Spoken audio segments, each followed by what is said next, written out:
Shit, you know what I'm saying? Like, just some social shit for everyone, you know what I'm saying? Like, I made this be myself, so hit me. Woo!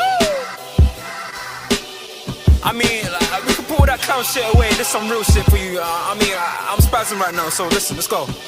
Yeah. It's in their bones, the thugs in harmony for the love of the money. Then fall victim for the cookie, then turn pussy, it's lonely. You said you hold it down when life get rough, we're here now, so show me. We move them losses to them wins. Heavy pounds, we make it ends meet. Converse with only few who make me feel like I be 10 feet.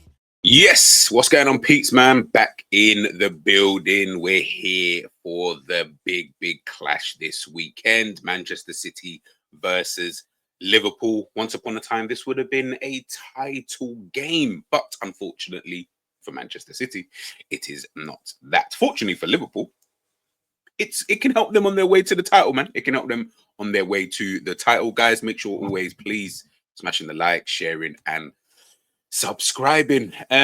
Slot versus Pep Guardiola versus Arne Slot. Yeah, man, I think it's going to be, well, you know what?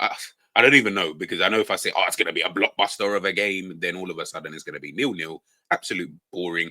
And then, yeah, do you know what I mean? It's just one of those. But for both teams, this is really important. I will tell you that much. You know, Manchester City, of course, they're just looking at, you know, potentially getting into, well, they're in top 4, but to really cement that top 4, you know, place at this current moment in time. For Liverpool, of course, they're on the, you know, title run at this current moment in time.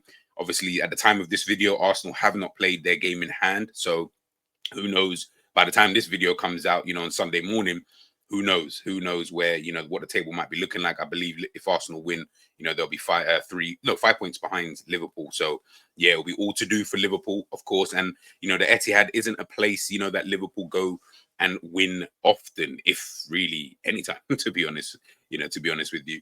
Obviously, of course, looking at the last few games for both teams, really, I mean, both teams have only won 2 in their last 5, to be honest with you. I mean, Man City have lost 3 in that period of time, losing to both Real Madrid twice and then Arsenal.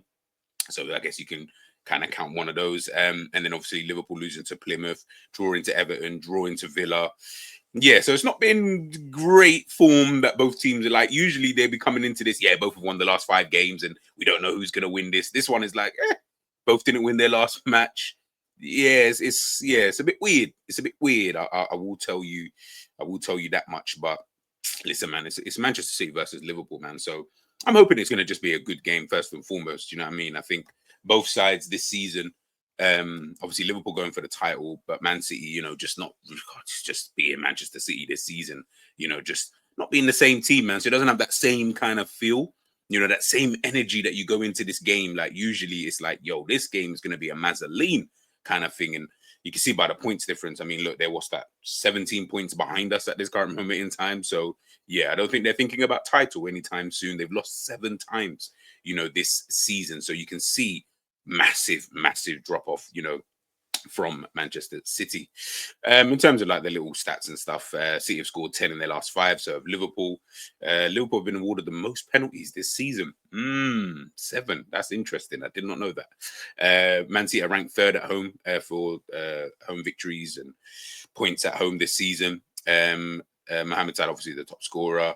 Man City average about 2.1 goals per match. So does that mean that there's going to be goals, you know, in this game? You know, you got the 2 hitters, the 2 top scorers at this current moment in time, obviously Mo Salah and Erling Haaland. Yeah, 2 players, of course, you know, these 2 are just bagsmen. Do you know what I mean? Like, that's all they do, is they just bag goals, man. So hopefully we're going to see that. I just want to see goals. I can't lie. At this point, I just want to see some good football. Like, I want to be entertained a little bit. Do you know what I mean? Like, it's like, I want you to play the game, of course. And listen, at the end of the day, I just want to get the 3 points and bounce, because ultimately, you know, City, we don't win there. I think the last time we have won there was in, I think, was it 2015? So obviously, this is not a place that we go there and win at all. I mean, obviously, we have won there, obviously, like the cup games and stuff. But in terms of in the league, we don't really go there and win. So, yeah, man, I really do want us to just, you know, put in a good performance more than anything. Obviously get the 3 points, but yeah, I kind of need to see a good performance as well, because at this current moment in time, Liverpool are just, it's like we're just getting through games, you know, in itself, you know, like scraping by almost. You know, the football's not really that good. Players look quite lethargic. Manager looking like he's running out of a few ideas here and there. You know, I don't want, like, if this is going to be our blip, sure, just make sure it's obviously first and foremost that you don't lose. But yeah, man, can we get out of this blip now? Like, can we just, I mean, just forget all of this kind of nonsense, man. I listened to Arne Slot. Obviously, I don't know if 𝐒𝐂𝐃 is going to be available for this game.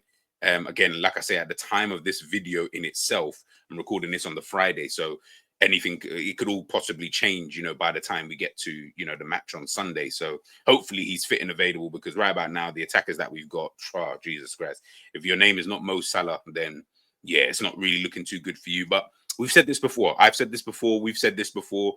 Like, our attackers are not those type of attackers. You know what I mean? They go, all of the attackers, bar Salah, they go through their moments, in seasons. And at this current moment in time, it's 𝐒𝐂𝐃's turn. Yeah, I mean, Diaz fallen off. Jota, who knows? He might be injured for all I know by the time the game comes around. Núñez is Núñez. Chiesa, who's that? You know, so it's Gakpo's turn. So we need, if we can at least have two of these guys who are on form, because having just Salah, I do think it's interesting, because it's almost like a glimpse into the future when I think about it, you know, because if Salah were to go, for example, and, you know, I've heard a few murmurs that, you know, in terms of like contracts and stuff, but let's just say if Salah was to go, and Liverpool obviously getting like a number 9, and, you know, he's like a bagsman. Let's just say you're getting like a Itzhak as an example. It's interesting to see that if we've only got one main guy who scores, obviously every team's going to have one main guy, right? But what we've got at this current moment in time is you've got the one main guy in Salah, but then you've got the 𝐒𝐂𝐃 who can score, you know, quite a few goals. You've got the Diogo Jotas when he's not missing, you know, sitters and stuff like that, you know, to score a few goals. So now I'm kind of looking at it thinking, ooh, if Salah was to leave and we were left with just one guy, can the rest of these guys, can we trust them? That's how I'm looking at it. And I've said this a million times. Can we trust these guys to, you know, get us the goals, to, you know, push us over the line over a course of a season? Geez, like, all I know is if we did not have Salah, it would be a Mazza-lean. So maybe we do need to have that, at least that one guy who can, you know, guarantee us, you know, goals, you know, in a season, and then, you know, take it from there kind of thing. So obviously this is my lineup. And as I said, I don't know about 𝐒𝐂𝐃. If Gakpo is available, I just need people to understand. If he's available, I would start him. But then again, I don't know, because he hasn't played for a bit. I know when Slot did his press conference, I don't think Gakpo was in team training at that time. So whether that's going to be enough time, even if he, let's just say he got into team training Thursday, Friday, for example, is that enough time to then say you start the game on Sunday? He might want to say, nah, you know what? If we bring him back too quickly, so you know what, I'll kind of stick with this. And obviously there's a big absentee from this team at this moment in time. But I just wanted to try something, and I don't even care at this point. So obviously in goal, we're going with Alisson. I thought he was poor the last game, so hopefully he can have a better game, because against City, you're going to need to be, you know, on job. I've gone with 𝐒𝐶𝐈 left back. Yeah, I think having him there in the left back position for me, I think will be beneficial in a game like this. Again, you can always bring Robbo on. Obviously Van Dijk, Konaté, Trent. So midfield, so obviously you can see I've dropped Gravenberch. Now, dropped might be a harsh word. I don't think he's been good in the last few games. I think whether it's tiredness, whatever it is, at this point, I don't really care. I just think you've not performed and you don't deserve to start games at this current moment in time. I would go with McAllister and Curtis Jones in there. I think Jones can easily do the job that, you know, Gravenberch can do in that middle of the park. I've got no real problems, you know, with him in there. Against City, we're going to need people to be able to keep the ball, because we don't want to be, you know, giving the ball away. We're going to need that kind of tenacity that Jones can provide. And obviously someone who might be able to drift out into those wider areas. Jones can do that, you know, and I think we saw quite a lot of, I think it was against Wolves. We saw McAllister, obviously, when he drifts into those wide areas, trying to put those crosses in on the left-hand side. Obviously, he's not left-footed.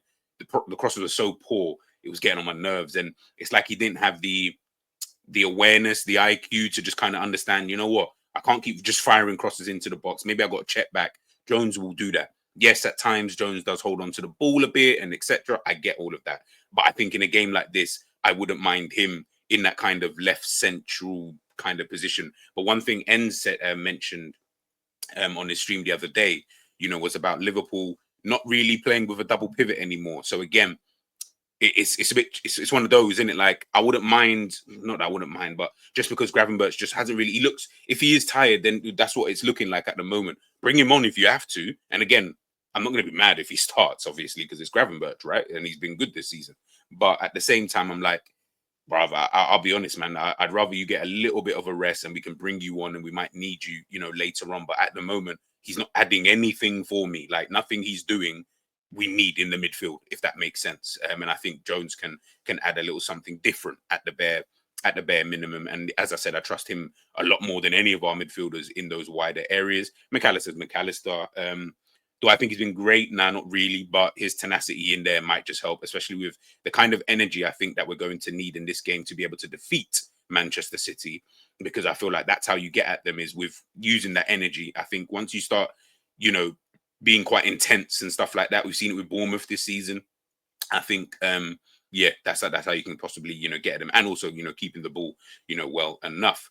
Obviously Salah. So I've gone with Elliot in the 10. I've gone with Elliot. Obviously, Elliot hasn't really been playing. Do you know what I mean? So this one was more of a risk more than anything.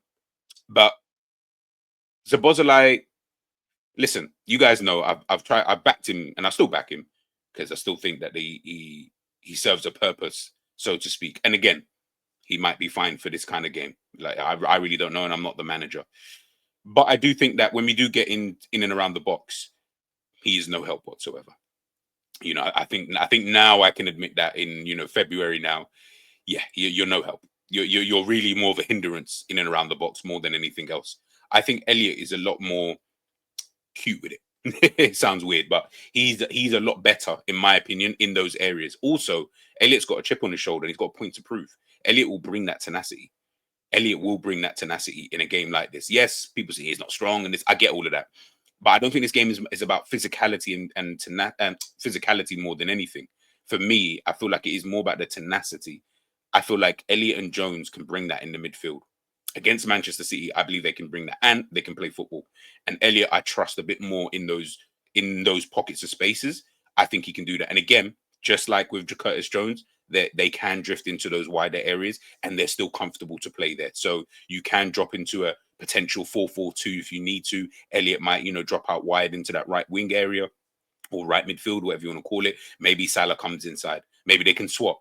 Maybe Elliot almost, you know, playing in that kind of number 10 position, again, playing just off of Diogo Jota, who I've got up front. Maybe so. Maybe so. So, yeah, I think that's my thinking. Again, I'm not saying I'm right. I don't know how it will pan out, kind of thing. But ultimately, I do think you need to start using a bit more players, you know, because we're going to need everybody in this title running, if I'm being totally honest with you. And we don't want players coming in cold. Yes, obviously, in saying that, I've got Harvey Elliott kind of coming in cold, but I think he could be ready, man. I really do think he could be ready. And I think, as I said before, with that chip on your shoulder, yeah, he's going to want to prove himself, man. I've gone with Diaz on the left. Obviously didn't start the game the other day. And this is more based on if 𝐒𝐂 is available or not. So if he is available and he can start the game, even if it's just for 60 minutes, then yeah, I'll start 𝐒𝐂. But if not, then I'm good with Luis Diaz. And then really, I've just gone with Diogo Jota. I think that's more self-explanatory, to be honest with you. But that's my team. That's my team. That's the team that I wouldn't mind seeing. It'll be something different, and I know the fans are going to be like, "Oh my goodness, why is he playing this guy? Why did he drop Gravenberch? Oh my god!" I get all of that. I fully get all of that. But sometimes something a little bit different might just be a bit of a shock to the team. Like I said with Gravenberch before, and I don't want to pile it all on him because it's not him specifically, because he has been good this season. But like I said, something different. It's more about that. Something different. Something that Manchester City just have to think about a little bit more. You know, instead of knowing, okay, yeah, well, this guy's going to play, this guy's going to play. Yeah, as long as we mark him out of the game, then we've got a big gap in midfield. City, obviously, now they've got Nico Gonzalez in there. You know, are they going to try and play through the middle? You know, if we've got tired legs in there, that's going to be a problem, especially with their level of movement. Even though they have been a bit crap this season, they've still got that movement. And you can see with Nico Gonzalez in there, who's a bit more of a dictator, you know, in the middle of the park. You know, he likes to dictate that tempo. I really don't want him on the ball. And I think Elliot, Curtis Jones, McAllister can really harass, you know, that City midfield. But again, that's just my thinking, you know, in behind that. But yeah, as I said before, Arsenal, if they win their game in hand, listen, man, they got 5 points behind, and all of a sudden now, looking a bit 𝐒𝐁𝐒 looking a bit techie. So yeah, man, it's pressure on both teams, I guess. Whoever has more, I don't really know. But it's going to be, I think it's going to be an interesting game. I do think, you know, the game on Sunday is going to be really, really interesting. Score prediction, I'm just going to go 2-2. I'm just going to go with a draw. Yeah, I think I'm going to go with a draw for this game. It's just going to be one of those, man. We might even just cancel each other out. I'll be honest with you. We might just cancel each other out. But let me know your thoughts, people. Let me know your thoughts on my lineup more than anything. Is there anything you would change? Are you keeping things the same? If you are, please don't complain after the game when these guys are tired, because you're keeping things the exact same. Let me know your thoughts and put your score predictions, please, in the comment section, people. And I'll catch you for the match reaction.